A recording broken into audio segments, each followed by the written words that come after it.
Bonjour à tous, bienvenue dans cette nouvelle vidéo. Alors aujourd'hui, je souhaiterais faire un retour sur le discours du président Macron qui a eu lieu il y a quelques jours.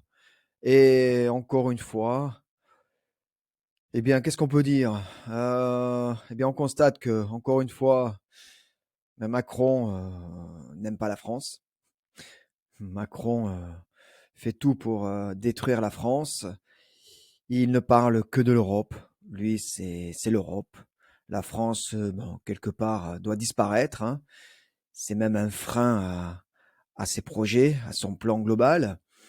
Il ne doit rester que l'Europe. Et pour preuve, dans son discours, il a dû utiliser le mot France seulement 3 fois environ, alors que le mot Europe, il l'a utilisé sans limite. Donc, voilà à qui on a affaire. Le vrai visage d'un président de la France qui fait tout pour faire disparaître la France.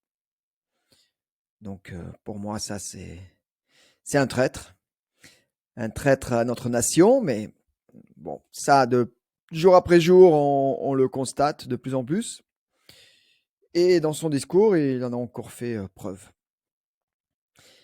Alors, son discours, qui était assez long, même ennuyeux. De toute façon, Macron, c'est rare quand c'est intéressant ce qu'il dit, mais là, c'était vraiment ennuyeux, c'était long.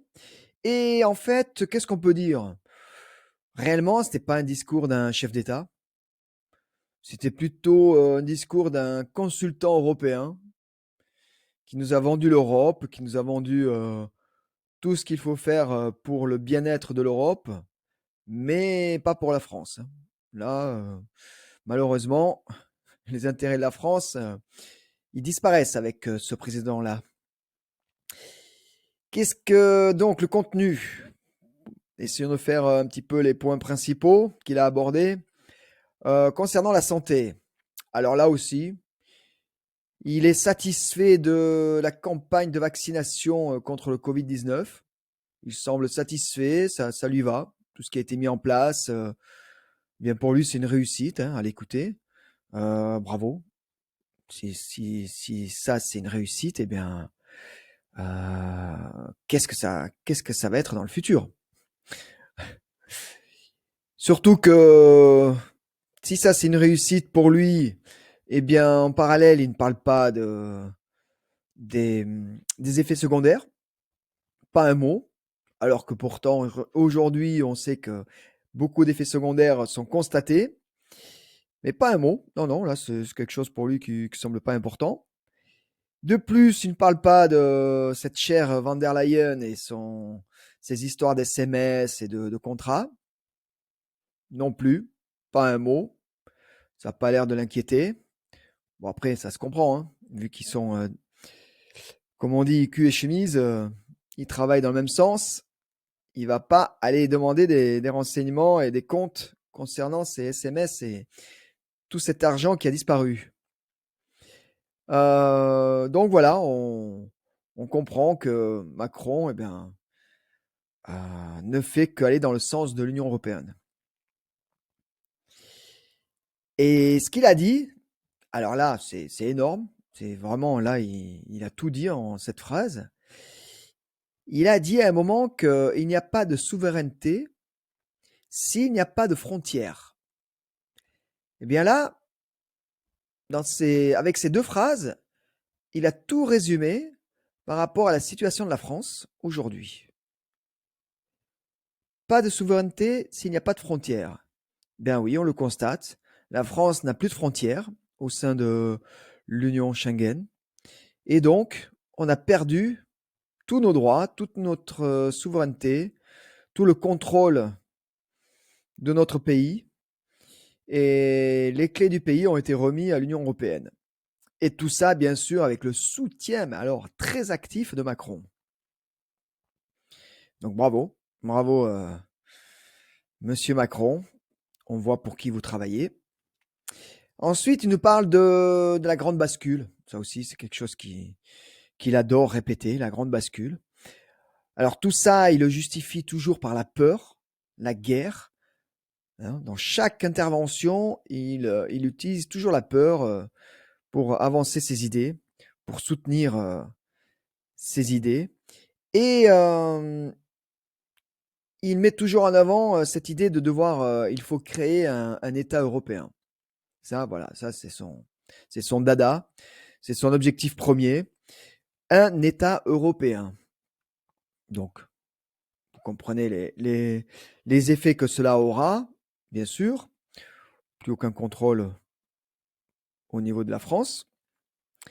Et il se permet, il dit encore que il y a un risque d'être relégué à la prochaine décennie si on ne crée pas l'État européen. Mais moi, je voudrais lui dire, c'est que avec toutes les conneries qu'ils font là, l'Union européenne, là, toutes les conneries qu'ils font depuis quelque temps, entre les sanctions contre la Russie, euh, se couper de l'énergie bon marché russe, de répondre aux Américains comme des vrais petits chiens qui obéissent à leur maître, qui maintenant achètent le gaz aux Américains à un prix élevé. Euh, tout ça, tout ce qu'ils mettent en place depuis quelques années ne fait que détruire l'économie française en premier lieu, mais également l'économie européenne. Donc, être relégué à la prochaine décennie, c'est à qui la faute? À qui la faute? Ensuite, alors là aussi, très très bon, il a une phrase qui vraiment, on peut l'interpréter comme on veut. Il dit que notre Europe est mortelle. Eh ben voilà, il a tout dit. Moi, quand il me dit ça, je suis tout à fait d'accord avec lui. L'Europe est mortelle pour la France. L'Europe est mortelle pour le bien-être des Français et pour même chaque citoyen de chaque pays européen. L'Europe est mortelle. Là, il a tout dit. Donc, il dit qu'elle peut mourir, mais je dirais plutôt qu'elle doit mourir. Cette Europe-là doit mourir très très vite. Donc, vous voyez, là aussi, il dit des phrases qui ont double sens et, et donc on peut les interpréter comme on veut. Et donc, quand il parle aussi que, alors non, c'est pas ce qu'il dit, c'est que ce qu'on nous vendait à l'époque, si vous vous souvenez, pour les plus anciens, c'est que on nous disait que l'Europe, lors de sa création, hein, on nous disait que l'Europe devait nous rendre plus forts, plus riches, vivre en paix, vivre mieux. Ça, c'était leur grand discours lorsqu'ils nous ont vendu leur Europe à l'époque. Eh bien, on peut faire le constat aujourd'hui, après quelques années, j'ai pas l'impression que on soit plus fort. Au contraire, qu'on soit plus riche, alors là, pas du tout. Et qu'on vive mieux aujourd'hui en France qu'avant, alors là, on en est très très loin. Donc, les objectifs de la France, de l'Europe plutôt, sont un peu ratés, n'ont pas été atteints. Et bien sûr, il nous avance toujours cet argument, il nous met toujours en avant que les grands méchants sont la Russie et l'Iran, et donc ça change tout dans la situation actuelle. Mais moi je dirais la Russie et l'Iran, mais c'est pas nos ennemis. Ils nous veulent pas du mal. Ils nous cherchent pas de problème. Jusqu'à présent, j'ai jamais entendu les Russes dire qu'ils voulaient nous attaquer, qu'ils voulaient nous envahir, qu'ils voulaient nous détruire. J'ai jamais entendu dire cela de la part des Iraniens et des Russes et même des Chinois. Par contre, entendre Macron dire qu'il veut détruire la souveraineté française, ça par contre, oui, ça c'est l'ennemi numéro un. C'est lui, l'ennemi numéro un à la France. Donc, vous voyez, chaque fois, trouver des méchants, faire peur, créer un climat de stress, de peur. Ça, c'est un grand spécialiste, Macron et toute sa clique d'européistes. Et donc là aussi, il nous parle de créer une grande armée européenne pour nous défendre. Mais sachez que si on crée cette armée européenne, la France perd son armée française. Et ça, c'est important. C'est une catastrophe. Surtout que la France possède quand même, c'est l'armée européenne la plus forte. Et puis, nous avons l'arme nucléaire.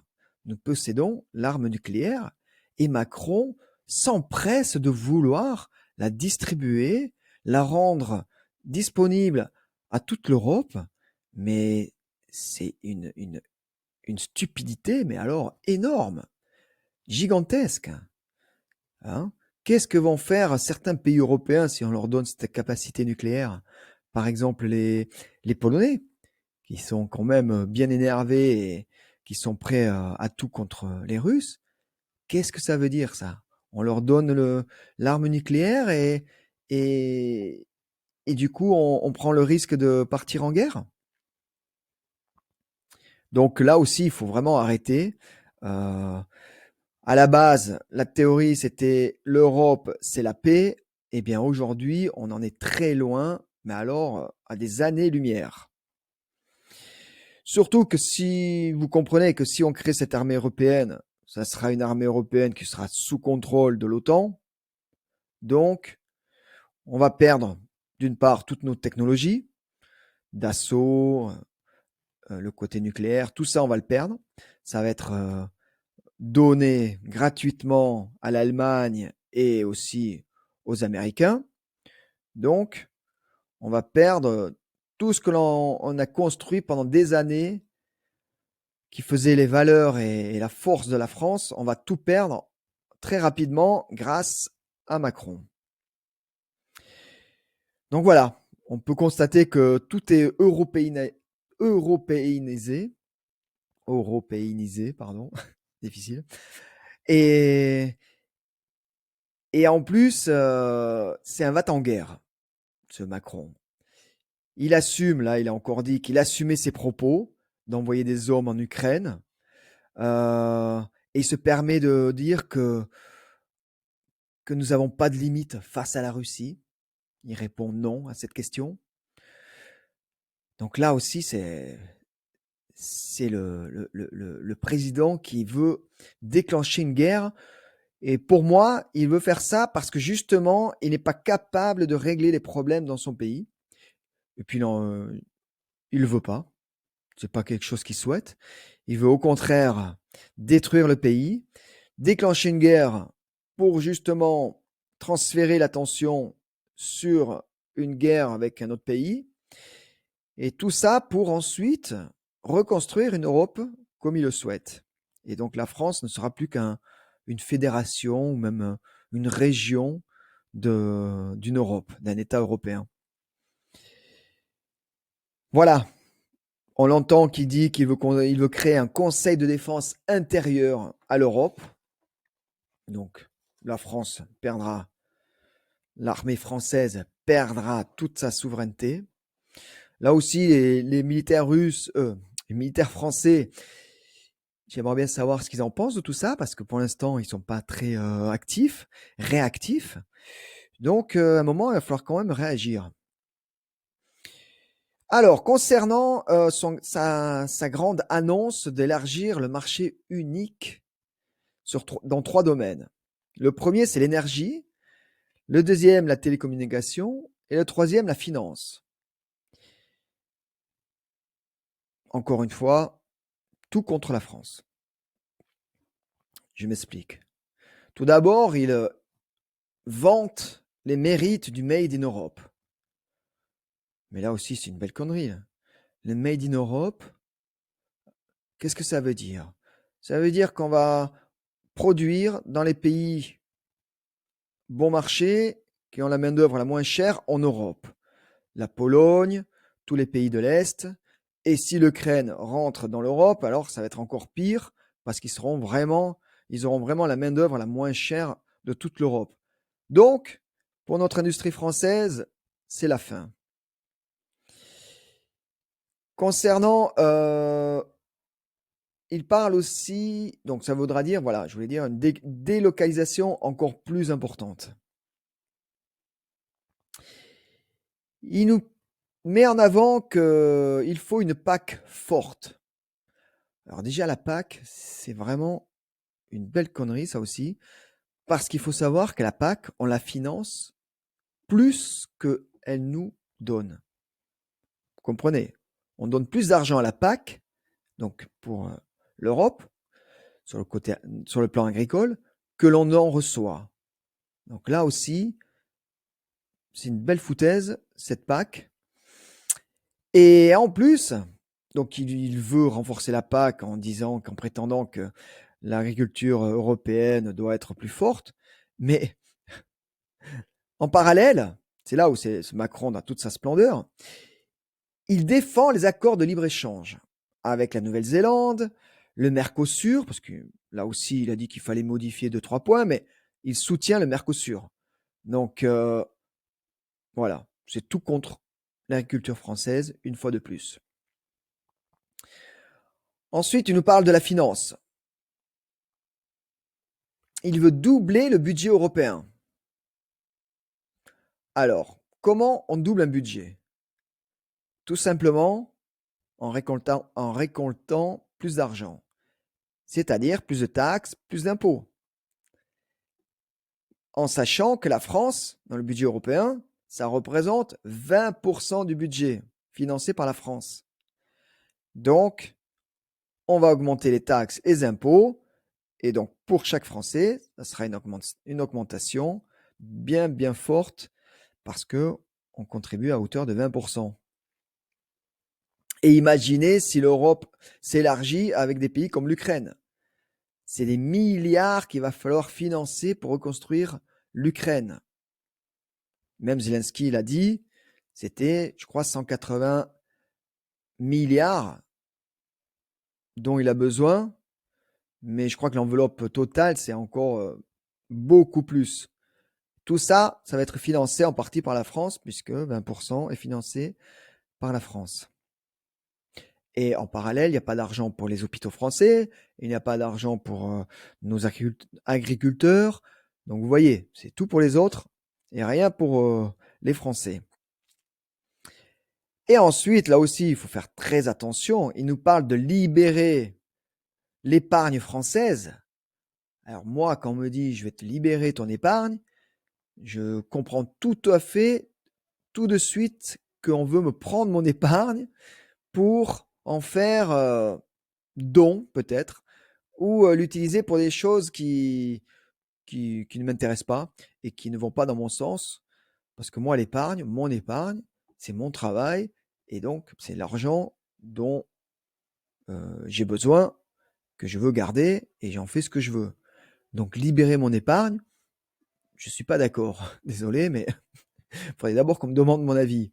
Donc là aussi, on va vous voler votre épargne, on va voler l'épargne des Français pour aller financer des projets, mais alors qui tiennent pas la route, et en grande partie aller financer et aider des pays étrangers. Et ensuite, donc ça c'était la partie finance. Et la télécommunication, là aussi, on sent, on voit qu'il y a une volonté de totalitarisme. Il y a un État totalitaire qui se met en place. On vous contrôle. Les réseaux sociaux, il faut les contrôler. Qu'est-ce qu'il nous a dit? Qu'il y avait trop de fake news et d'anonymat. Donc, qu'est-ce que ça veut dire? Tout simplement, ils veulent instaurer une identité numérique. Voilà, vous allez être fiché. On saura tout ce que vous faites sur Internet, tout ce que vous écrivez, tout ce que vous regardez, et on vous contrôlera de A à Z comme en Chine. Donc là aussi, et il y a une macroniste, son nom ne m'intéresse même pas, qui a dit dernièrement là que si elle avait une baguette magique, elle souhaiterait supprimer, faire disparaître les réseaux sociaux. Une macroniste qui a dit ça. Donc vous imaginez dans quel état d'esprit sont ces gens-là. On parle de la Chine, on parle de la Russie, on parle... Mais là, vous avez des gens, ils sont pires. Ils sont pires. Ils veulent tout contrôler. Ils veulent supprimer vos libertés. Tout va être sous contrôle. Donc, il y a vraiment de quoi s'inquiéter parce qu'il y a une censure totale qui se met en place. Et bien sûr, on l'a bien vu, ils veulent, là, il n'a pas pu s'empêcher, Macron, de le dire, lutter contre le complotisme. Voilà, le mot a été dit, le complotisme. Donc, tous les gens qui pensent différemment sont des complotistes. Vous comprenez?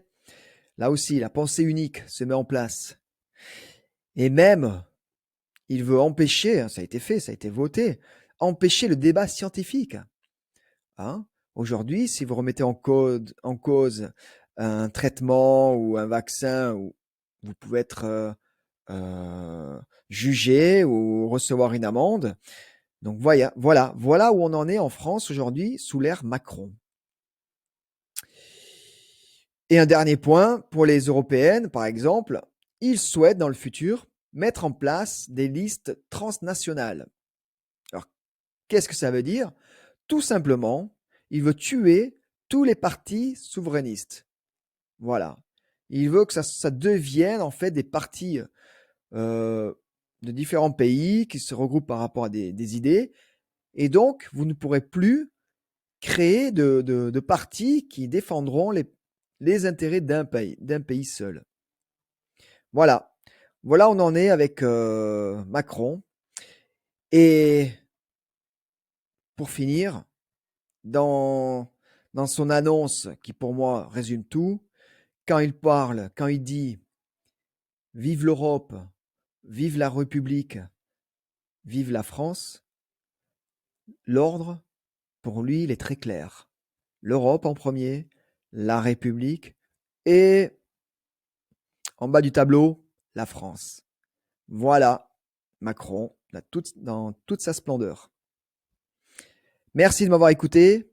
J'espère que cette vidéo vous a intéressé. N'hésitez pas à mettre un like, abonnez-vous à la chaîne et je vous dis rendez-vous dans une prochaine vidéo. Merci, au revoir.